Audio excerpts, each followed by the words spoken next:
Buenos días a todos.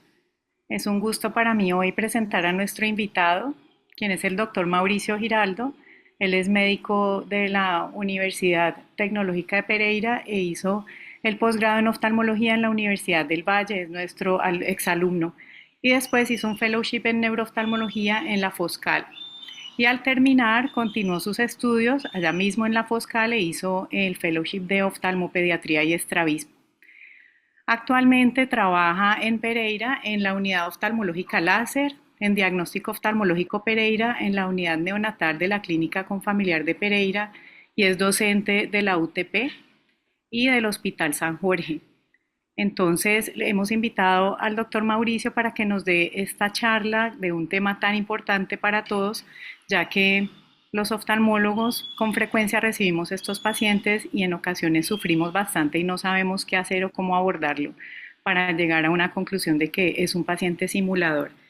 Entonces, muchas gracias Mauricio por estar con nosotros hoy, aceptar la invitación y estamos listos para escucharte.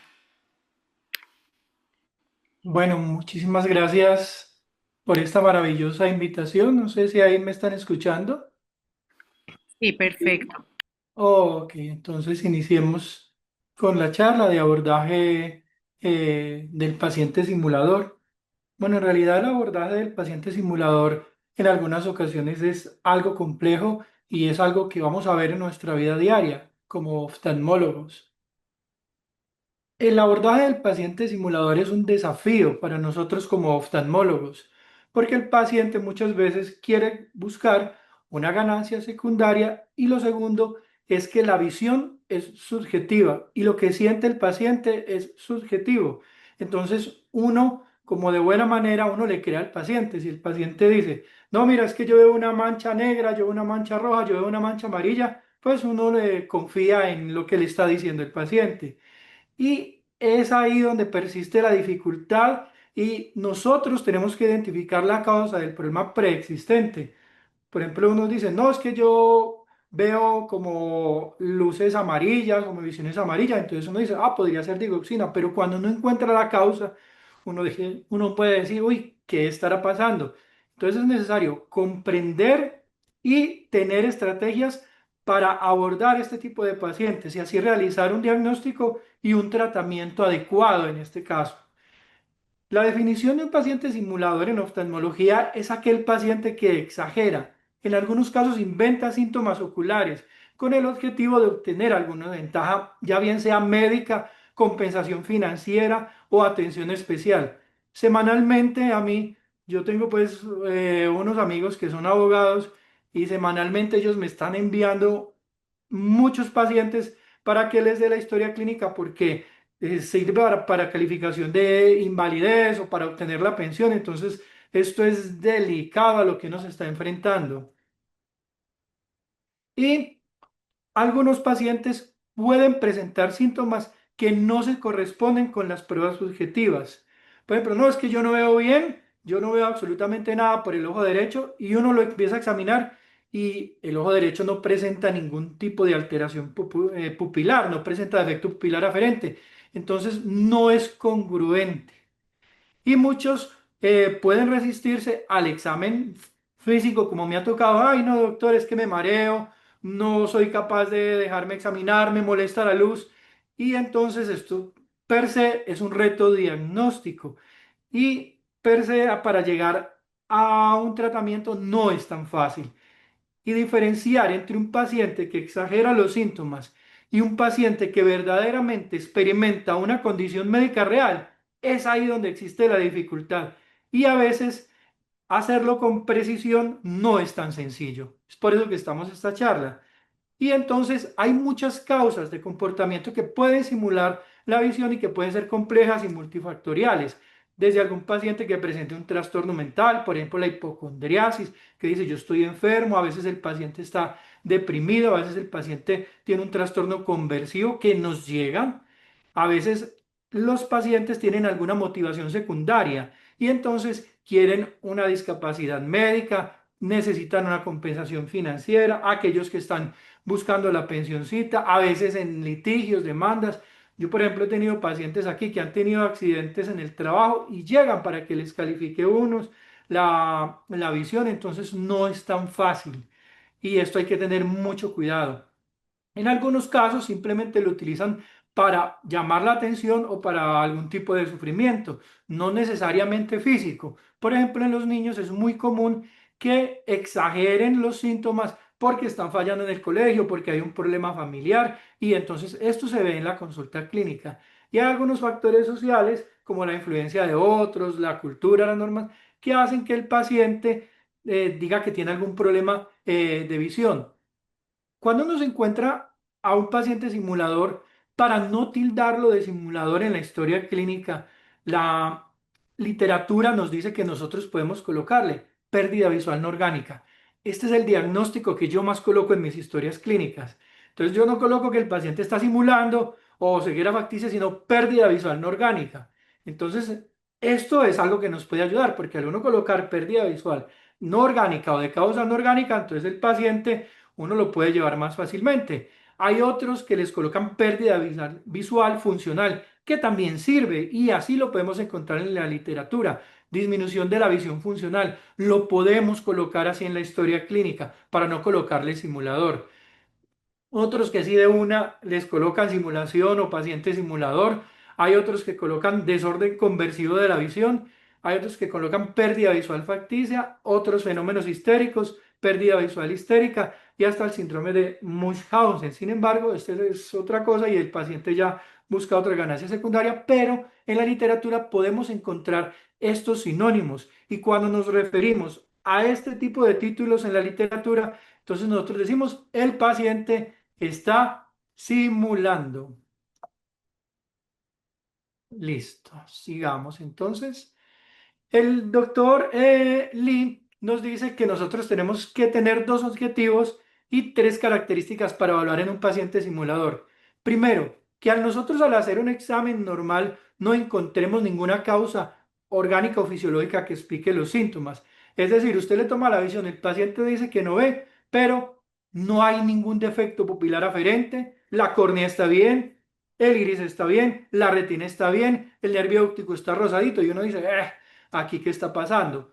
Pero el otro objetivo grande es probar que el paciente puede ver un poco mejor de lo que la queja. Y esto es a menudo omitido por el oftalmólogo. Entonces esto es importante tenerlo en cuenta. No solamente sospechar, sino probar dentro de los mismos 20 minutos que tenemos o media hora o los neurooftalmólogos. Yo, por ejemplo, utilizo 40 minutos para evaluarlo porque necesito probar que el paciente está mintiendo y colocarlo en la historia. Entonces, la finalidad de esta charla es dar algunas herramientas para nosotros utilizar en el consultorio y decir, este paciente está mintiendo.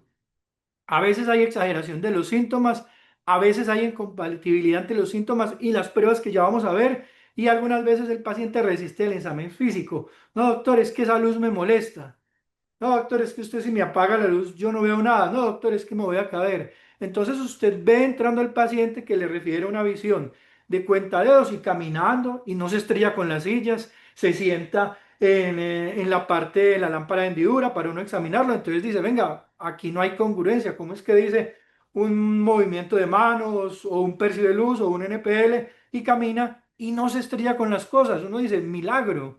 Entonces, aquí es donde uno empieza a sospechar. En cuanto a la epidemiología, se dice que son del 1 al 5% de pacientes remitidos a los oftalmólogos. O sea, de cada 100, 5 te pueden estar simulando en la consulta, mientras que en neurooftalmología nosotros la tenemos ganada, porque es uno de cada 10, es el 12%.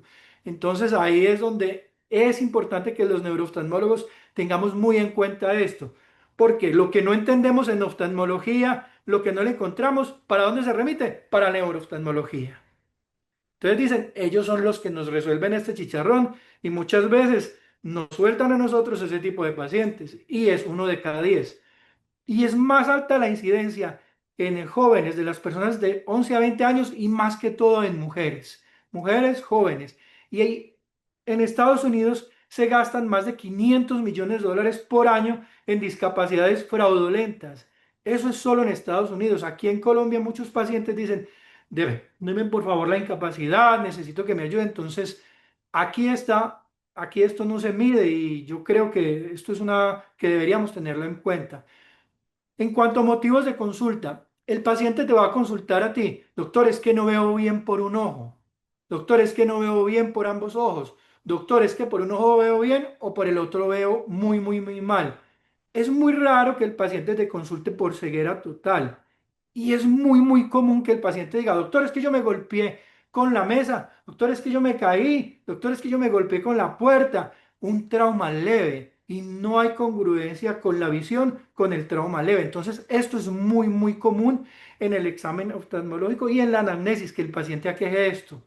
A veces también nos aquejan, no, es que me lagrimea mucho, se me cayó el párpado, tengo que parpadear para poder enfocar los objetos. En algunas ocasiones dicen, doctor, yo veo doble, sin embargo, la diplopia no es un signo común.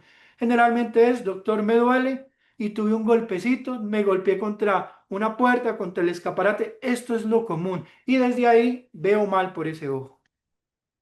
Y el dolor ocular, ¿cuál es el problema? Que es un síntoma subjetivo que puede dar tanto en la pérdida visual no orgánica, o sea, de algo que sí le dio y que sí le está doliendo, como la pérdida visual orgánica, que hay una causa subyacente por la cual el paciente tenga dolor en el ojo. Entonces uno dice, pues pucha, tengo que probar que el paciente no esté mintiendo y yo tengo que ser juez y parte al mismo tiempo. Entonces ahí es donde está el problema. Listo. En cuanto a presentación clínica, no hay ninguna característica socioeconómica ni demográfica del paciente. No es un diagnóstico de exclusión, pero hay que probar que el paciente está diciendo mentira y hay que probar que el paciente está haciendo algo simulador. Nosotros tenemos que esforzarnos siempre por evaluar el defecto pupilar aferente. Por ejemplo, este paciente tenía una neuropatía óptica traumática. Observes el defecto pupilar aferente. Ahí lo estamos haciendo en una lámpara de hendidura. Con cualquier linterna lo podemos hacer. Con la linterna, ojalá de una que no tenga una luz tan difusa, sino una luz como por ejemplo de un oftalmoscopio. Esta es una lámpara de hendidura. Mire cuando lo pasan allí y hay el defecto pupilar aferente. La pupila del ojo izquierdo se dilata ante el estímulo luminoso. Entonces, esto siempre es necesario y es menester buscarlo para nosotros como oftalmólogo cuando el paciente está diciendo, doctor, veo mal. Entonces, por favor, siempre buscar esto después de tomar la agudeza visual. Listo. Evaluar bien la retina, el edema del nervio óptico, atrofia del nervio óptico o la refracción. En muchas ocasiones el paciente dice, doctor, es que yo veo muy mal por un ojo. Y uno encuentra un ojo neutro y el otro ojo paramiope o el otro ojo hipermetrópe o con un astigmatismo alto. Entonces es necesario realizar la refracción y buscar otros hallazgos en la consulta. Listo. Siempre la refracción va a ser importante. Y siempre hay que diferenciar el paciente porque consulta. Doctor, yo no veo por un ojo o no veo por los dos ojos. Doctor, es que yo veo menos por un ojo o veo menos por los dos ojos. Doctor, es que yo tengo como una mancha y no puedo ver hacia el lado derecho, hacia arriba o hacia abajo. Entonces, siempre hay que tener en cuenta esto y anotarlo en la historia clínica. Y por favor, no olvidar realizar refracción. Esto es muy importante. Esto es, por ejemplo, una niña que nos consultó porque tenía 7 años de edad, antecedentes de astigmatismo de más o menos un año. Fue valorada en Manizales. En Manizales le encontraba una visión de 20/200, pero todo el examen oftalmológico estaba bien. Cuando yo la examiné aquí, tenía una refracción de -1 con -0,25 en ambos ojos. La visión era 20/20, o sea, de 20/200 o 20/150 que tenían Manizales, me la envían, que la paciente estaba ahí y simplemente le coloqué gafitas y problema resuelto. Entonces es necesario realizar refracción y era una niña que tenía, era pequeña, tenía 7 añitos, 6, 7 añitos. Entonces la niña no entendía el pinhole. Entonces es necesario refractarla y ya con eso yo quedé muy bien. Y el oftalmólogo de Manizales, un apreciado amigo que es retinólogo, le veía muy mal y aquí 20/20 con las gafitas. Bueno, entonces vamos a ver los diferentes estadios que podemos encontrarnos en el paciente.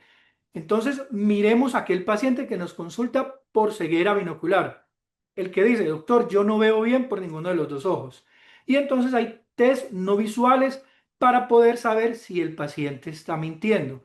Entonces, uno le pide al paciente que se toque los dedos, la punta del dedo índice de una mano con la otra. Resulta que tocarse los dedos, tóquense ahí los dedos hacia el frente, sus dedos índices, tóquenlo así, tóquenlo varias veces, los tocan y los alejan, los tocan y los alejan. Resulta que tocarse los dedos va por vía de cordones posteriores de la médula y hace unión con la metaneurona a nivel cervical, con C6, C7, C8 y T1, entonces es de tipo propioceptivo, no involucra la visión.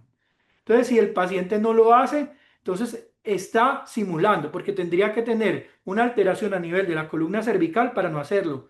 Haga su firma. Resulta que hacer su firma también van involucrados procesos y cosas propioceptivas tanto de la médula cervical como del aprendizaje frontal y temporal. Entonces uno puede hacer la firma con el ojo cerrado. También existe el test del espejo, como lo vamos a ver, que cuando uno le coloca un espejo hacia el frente en los pacientes que dicen no ven nada, se producen movimientos nistagmoides y también tenemos el nistagmus optocinético. El nistagmus optocinético nos va a servir en esos pacientes que ven hasta percibe luz y existe el reflejo de amenaza.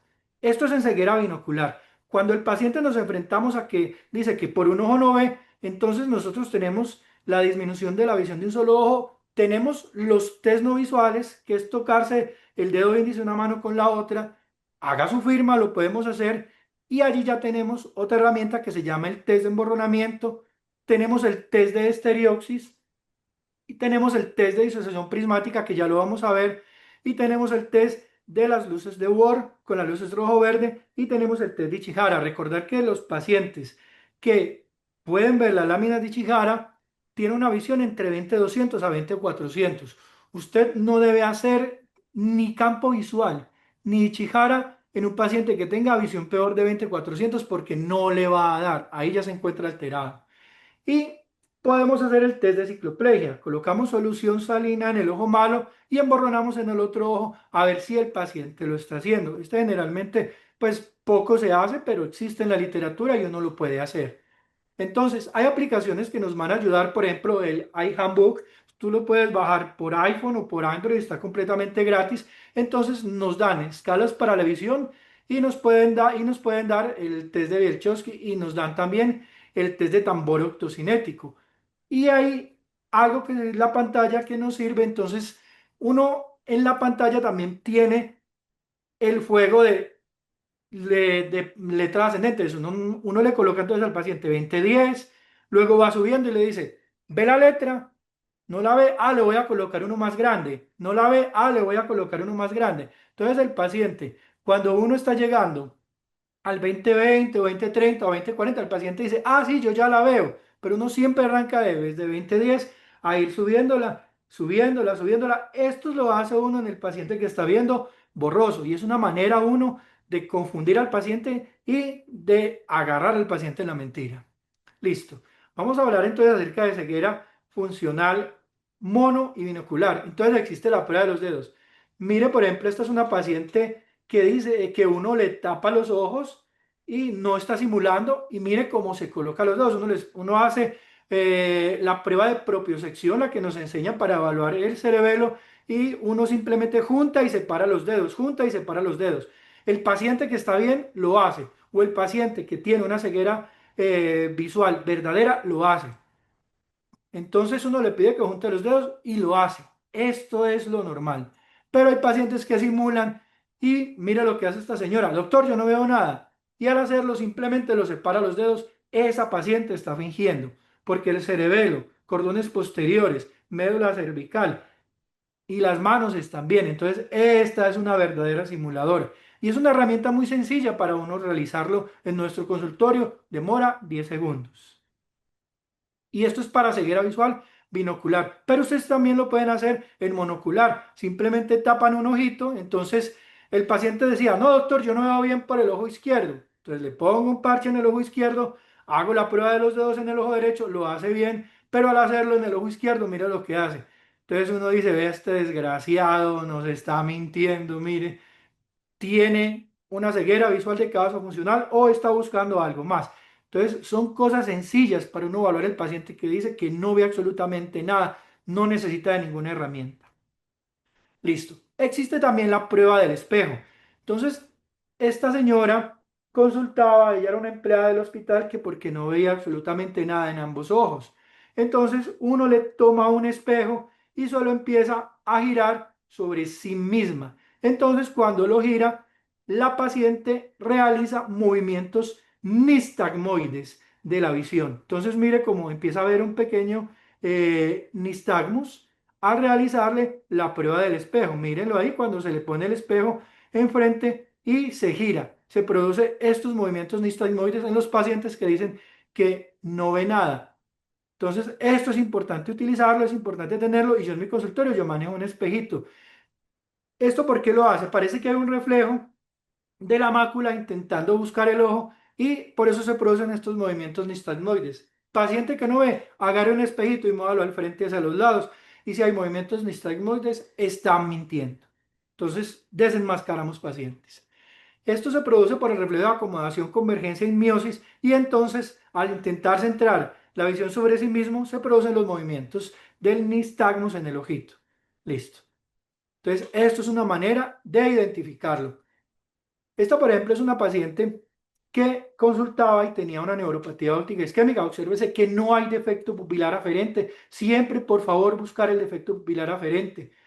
Mire que aquí no lo hay, entonces siempre buscarlo. Y la señora no veía nada, tenía una visión de PL y NPL y le decimos, por favor, vea, tóquese los deditos. Y lo hacía porque es que el cerebelo y los cordones posteriores están bien. Y le hacíamos los movimientos nistagmoides con el espejo y era negativo, se quedaba el ojito completamente quieto y no había ningún tipo de movimiento nistagmoides. Esta sí verdaderamente está ciega, tenía una atrofia óptica. Esta paciente sí merece nuestra atención y nuestra valoración. Bueno, todos merecen, pero vea, una atrofia óptica en esta señora. También podemos decirle al paciente, venga señor, haga su firma. Entonces el paciente, con los ojos cerrados, hace la firma. Y si la hace, como la lleva ya tantos años haciéndola, entonces el simulador no la hace bien, mientras que el paciente no está simulando la hace completamente anormal. Entonces son cosas muy pequeñas que nosotros tenemos para hacerla y también la prueba de los dedos. Herramientas que no necesitamos mayor cosa. Necesitamos entonces el tambor octocinético. En algunos consultorios tenemos el tambor octocinético, pero nosotros por la aplicación que les acabé de decir, la podemos bajar. Tenemos el tambor octocinético y lo podemos mostrar y obsérvese cuando uno gira el tambor octocinético se producen los movimientos nistagmoides. El tambor octocinético agarra agudezas visuales entre 20-20 hasta visión de percibe luz. Entonces, este nos sirve en el paciente que dice, no, es que yo veo borroso por un ojo. Y si se producen los movimientos nistagmoides, el paciente está mintiendo. Entonces, lo podemos nosotros agarrar en la mentira. Podemos hacer a la derecha, lo podemos hacer a la izquierda. Esto nos mide tercero, sexto nervio craneal y fascículo longitudinal medial. Pero también lo podemos hacer hacia arriba o hacia abajo para mirar el núcleo intersticial de Cajal y para mirar lo que son tercero y cuarto nervio craneal. Y en algunos pacientes estará alterado o estará simétrico cuando hay alteración de la unión parieto-occipital. Entonces se va a producir hacia un lado sí y hacia el otro lado estará abolido. Ahí se produce hacia el lado derecho, pero hacia el lado izquierdo, cuando lo hacemos, estará abolido. Esta paciente, por ejemplo, tenía una lesión a nivel de la unión parieto-occipital del lado izquierdo, mientras que la unión parieto-occipital del lado izquierdo está completamente bien. Estuve por un accidente cerebrovascular, entonces hay formas de hacerlo y hay formas nosotros de probar y esta niña tenía una hemianopsia. Listo, también nosotros tenemos el reflejo de amenaza, que acercamos y le hacemos como si le fuéramos a pegar al ojo al paciente y al nosotros hacer eso, el paciente simplemente cierra el ojo como un reflejo de amenaza y nosotros decimos, el paciente está mintiendo. Imagínense, hasta este momento que hemos necesitado un celular para el test de tambor octocinético y de resto, no más. Bueno, existe el test de emborronamiento con el foróptero. Este se utiliza cuando el paciente tiene una agudeza visual desigual en ambos ojos. Entonces, ¿usted qué hace? Por ejemplo, le dice el doctor, le dice el paciente al doctor, doctor, es que yo veo muy bien por el ojo derecho, pero por el ojo izquierdo estoy viendo borroso. Entonces uno simplemente le coloca un más 9, un más 10 en el ojo derecho y en el otro ojo coloca un lente neutro. Entonces ahí nosotros podemos encontrar al paciente, pero este tiene un problema, que si el paciente cierra el ojo o no coopera, no se puede realizar. Este siempre será monocular. Existe el test de prisma invertido.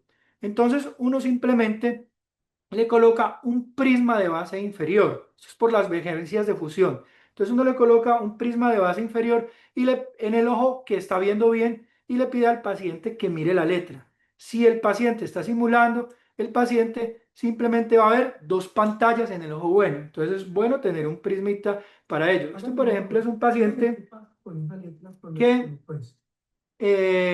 me estaba simulando por el ojo izquierdo. Y cuando le colocaba el prisma con la base superior, mire lo que me decía, que veía doble por el ojo que estaba viendo bien con un prisma de 10 dioptrías. Entonces, esta es una prueba que nosotros podemos hacer con prisma. Si no tenemos un prisma, podemos colocarle un prisma sobre la montura y ahí dice que ve bien. Entonces, uno así los puede agarrar a los pacientes. Este paciente tuvo un accidente de tránsito y decía que veía muy mal y que estaba buscando la pensión y completamente el examen estaba completamente normal, realizando las pruebas para la función. El test de prueba visual ascendente, yo se los enseñé, coloca una letra muy chiquitica y va ascendiéndolo, va ascendiéndolo. Y usted le dice al paciente, le voy a colocar uno más grande, le voy a colocar uno más grande, hasta que el paciente cae en la agudeza visual y le dice a uno la verdadera agudeza visual. Esta es una señora que le hizo el test visual ascendente y ella decía que veía una flechita, o sea que veía la letra K como una flechita y estaba en 20/20. ¿A cuál se le parece? Y luego le subí con la pantalla y ella decía que la O la veía como una llantica. Ya estaba en 20/25. Y yo arranqué desde 20/10. ¿Y a cuál se le parece? Esta más grande. Y uno va subiendo para engañar al paciente. ¿Qué le parece?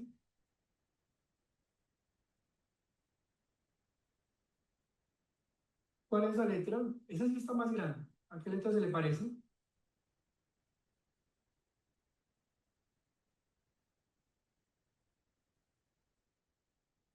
Una E. Como una N. Ahí sí ya llegaba iba diciendo, o el paciente evadía. Por favor. Y uno puede hacer el test de Chihara en pacientes que ven hasta 20/400. Son opciones que uno tiene para poder evaluar al paciente. Entonces tenemos el test de Chihara, tenemos el test de profundidad que nos dice a uno la agudeza visual, tenemos las luces de Ward para los pacientes que están fusionando cuando suprime el ojo izquierdo o cuando suprime el ojo del lado derecho que no ve, simplemente, y también nos sirven para diplopia. Es muy útil en los niños. Y nosotros tenemos también los campos visuales. En los campos visuales nos dan algo que se llama el patrón anular de los campos visuales en pacientes con pérdida visual de causa no orgánica y es útil si la sensibilidad foveal está mayor a 30 decibelios. Sin embargo, el escotoma anular nos puede dar en escotoma, en glaucoma avanzado, retinosis pigmentaria, en atrofia óptica postpapiledema, en drusas y en pérdida visual no orgánica. Son las 5 causas que nos dan en escotoma en anillo. También la pantalla tangente la podemos utilizar y también hay estudios que nos dicen que los potenciales visuales evocados en pacientes que están simulando van a salir completamente normales. Ustedes los pueden mandar en esos pacientes que tengan dudas. Hay estudios y la medicina basada en la evidencia dice, usted lo puede solicitar para que el paciente, para dar un mejor diagnóstico al paciente y va a dar un potencial visual completamente normal. Entonces, miren, todos estos tipos de estrategia que tenemos, prismas, duocromo, la prueba del dedo, la prueba del espejo, tambor octocinético, iniciar con letras chiquiticas e ir aumentando, los campos visuales, los potenciales, aunque el OCT no se menciona, uno lo podría utilizar por si hay pérdida de fibras nerviosas. Y tener mucho cuidado con los niños porque algunos pacientes niños o algunos pacientes jóvenes, confrontarlos es difícil. Muchas veces no es tan fácil abordar este tipo de pacientes, y en los niños siempre averiguar si hay problemas en el estudio, en el hogar, hay separación de los padres o está pasando algo más. Entonces en los niños siempre tener mucho cuidado con esto. Problemas de la familia, en el colegio, o hay algo en el entorno. A mí me han tocado niños con problemas en el colegio. Entonces, recomendaciones. Cuando uno se encuentre este tipo de paciente, uno dígale, le voy a formular unas gafitas, le voy a formular unas goticas que le van a aclarar la visión, y muchas veces este tipo de patologías resuelven solos. En niños hay que saber y abordar a los padres y decirles que no tienen una causa orgánica. Uno los manda a llamar a la en el niños. Y en niños evite confrontaciones. Inclusive la literatura dice que algunos pacientes hay que evitar confrontarlos. En algunos pacientes que uno dice pérdida visual no orgánica, en realidad puede haber un síndrome mascarada, puede haber Azor, un Stargardt iniciando, un queratocono, y hay que utilizar test apropiados para el diagnóstico. Recuerde que es más en mujeres jóvenes. Realice seguimiento a este paciente y tranquilícelo. Más de la mitad de los pacientes mejoran solos, y hay 22% de los pacientes que persisten y tienen una correlación psiquiátrica de base. Entonces yo le pregunté a los pacientes, a la inteligencia artificial, que si los podía mandar todos de una vez para psiquiatría o para psicología. ChatGPT me dice que la decisión dependerá del contexto específico del paciente, pero el psiquiatra suele ser el primer punto de contacto. O sea, dicen envíelos sin miedo.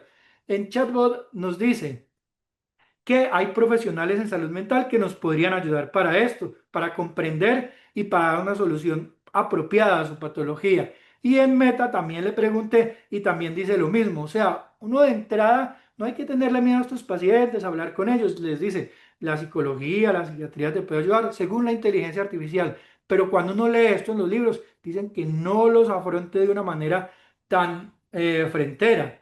Entonces hay que tener uno prudencia con este tipo de pacientes. Y bueno, muchísimas gracias. Ahí terminamos ya la charla.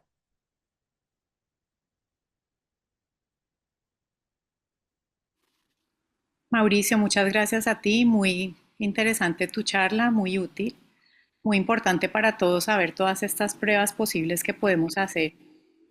Y yo quería como decir unos comentarios con respecto a tu tema, y es que primero, como dijiste al principio, usar el término simulador o malingering en las historias tiene una implicación muy grave desde el punto de vista legal, y por lo tanto debemos abstenernos de hacer eso. Yo he visto historias de oftalmólogos y de optómetras en donde aseguran que el paciente es simulador, y esto el paciente consulta en internet qué significa, y la palabra en inglés creen que porque es en inglés no la va a entender, y el paciente lo busca y él entiende, se molesta mucho y puede ocasionar incluso demandas. Y me ha pasado que el paciente es catalogado como simulador y tiene defecto pupilar aferente o tiene una palidez sectorial del disco óptico. Entonces, al fin de cuentas, no era simulador y nos arriesgamos a lanzar esta palabra en la historia.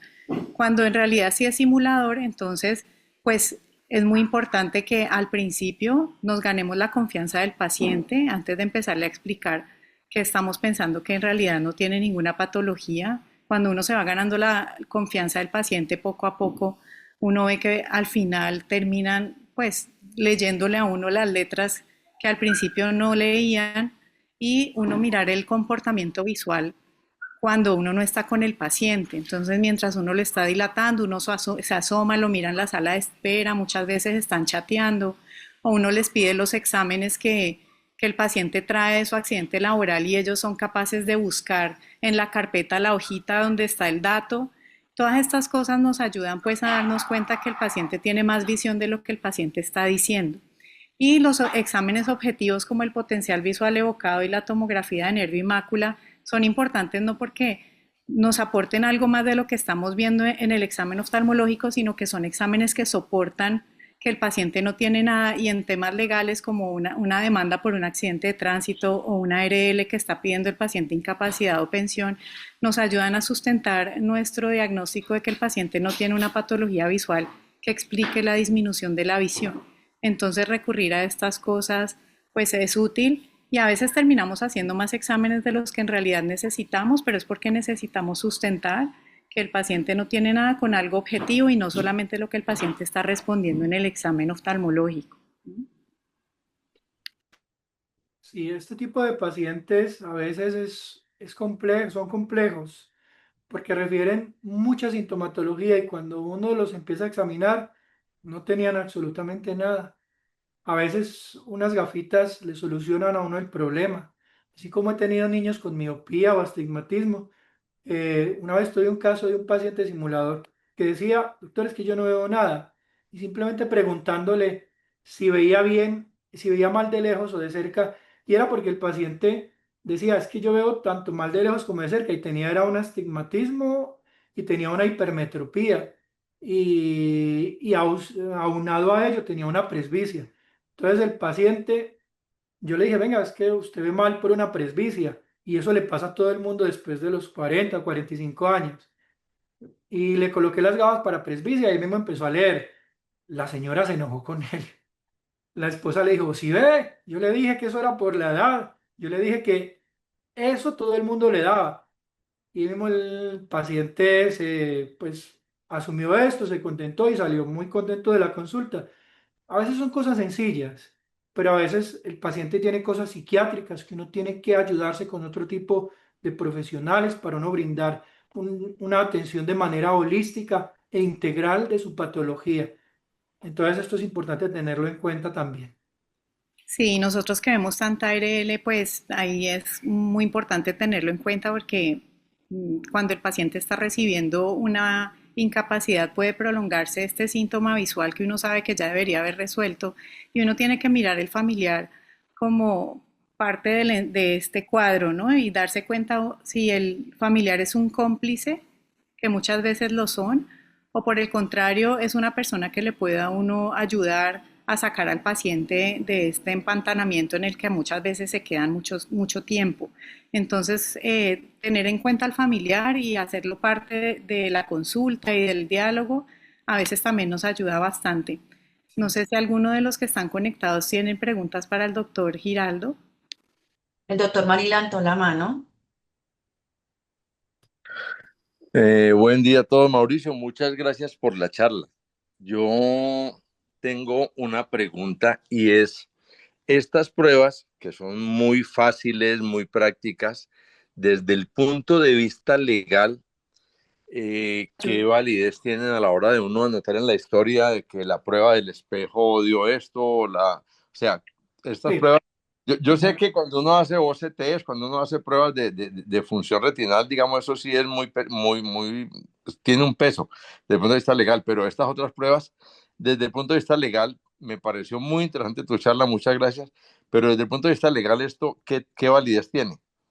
Muchas, doctor Marín. La prueba del espejo está evaluada en la medicina basada en la evidencia por la Sociedad Americana de Oftalmología.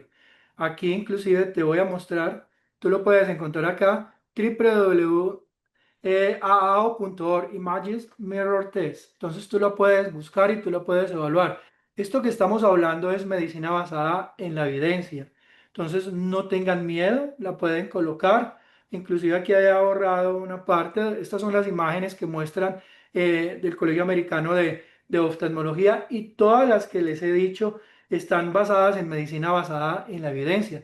No tiene ningún problema. Usted las puede utilizar. La bibliografía está por ejemplo, esta también en Neuroophthalmology Review Manual del doctor Foro Soanes uno y del doctor Fran Bajandas. Desafortunadamente el doctor Bajandas ya falleció en el año 2014-2015 y el doctor Rosoan, que todavía nos acompaña, sacaron un libro y ahí enseñan estas pruebas, medicina basada en la evidencia para nosotros defendernos frente a este tipo de problemas. Y usted lo busca, aquí también hay otros, el doctor Neil Miller también nos habla en la serie de neurooftalmología, también nos habla, o sea, no tengan miedo de mandarlas, no tengan miedo de hacerlas, que todo está bajo la medicina basada en la evidencia, esa evidencia tipo uno sin miedo al éxito, doctor Marín, y esté tranquilo, que todas están avaladas por la Sociedad Americana de Oftalmología. Gracias, Mauro. Listo, Doctor con Marini, mucho yo creo gusto. que es muy útil el test de emborronamiento en pérdida visual monocular, porque uno le dice al paciente que ya que no ve por ese ojo, entonces vamos a examinar qué lentecito le puede servir al otro para ayudarlo. y el paciente colabora mucho con esta prueba porque él siente que le están poniendo las gafas para el ojo que está bien y que no se canse el ojo.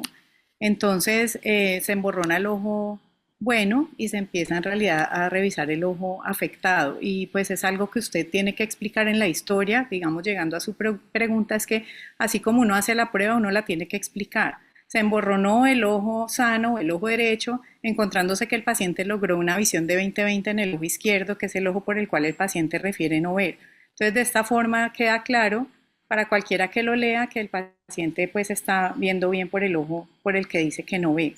Entonces, justificar es explicar qué significa la prueba. Doctora, en el chat hay dos preguntas. Una dice que en el CIE 10 ¿hay algún diagnóstico correspondiente a paciente simulador? Hay uno que es de alteraciones visuales subjetivas. ¿Ese correspondería? Ese nos podría servir. Lo que pasa es que en la serie 10 los que hay de paciente simulador, son más como referente a otras cosas, pero sí existen. En este momento estoy buscando, vea, el código es C76.5 y corresponde a pacientes, a trastorno facticio, trastorno simulador, también hay trastorno somatomorfo, F68.1 en la CIE-10 y hay otro que es Z63 punto cero y hay otro que es simulador consciente Z76.5. Son más de psiquiatría, pero sí existen y lo pueden utilizar a cualquier momento.